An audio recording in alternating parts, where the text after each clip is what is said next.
আরেকটা বার যদি সুযোগটা দেন তাহলে প্রথম ফুলের মালা কারে দেব? জননেত্রী শেখ হাসিনার গলায় তো পরাবো।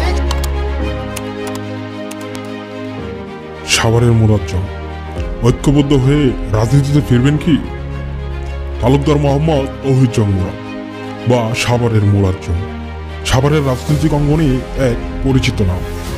তার পারিবারিক রাজনৈতিক ঐতিহ্য ও ব্যক্তিগত জনপ্রিয়তা তাকে সাভারের আওয়ামী লীগের এক সময়ের অন্যতম প্রধান নেতা হিসেবে প্রতিষ্ঠিত করেছিল।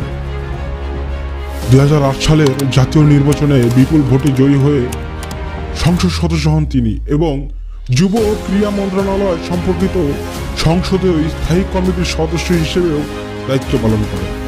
তবে 2013 সালে রানা প্লাজা ধসের ঘটনার পর দলের অভ্যন্তরে তার অবস্থান দুর্বল হয়ে পড়ে। এরপর থেকে তিনি মূলধারার রাজনীতিতে তেমন সক্রিয় ছিলেন না।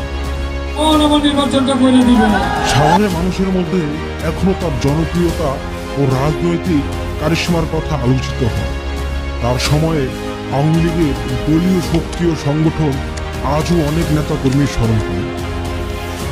যদি তিনি আবার সক্রিয় রাজনীতিতে ফিরে আসেন তবে সাভারের রাজনৈতিক অঙ্গনে নতুন মাত্রা যোগ হতে পারে বলে মনে করেন অনেকে।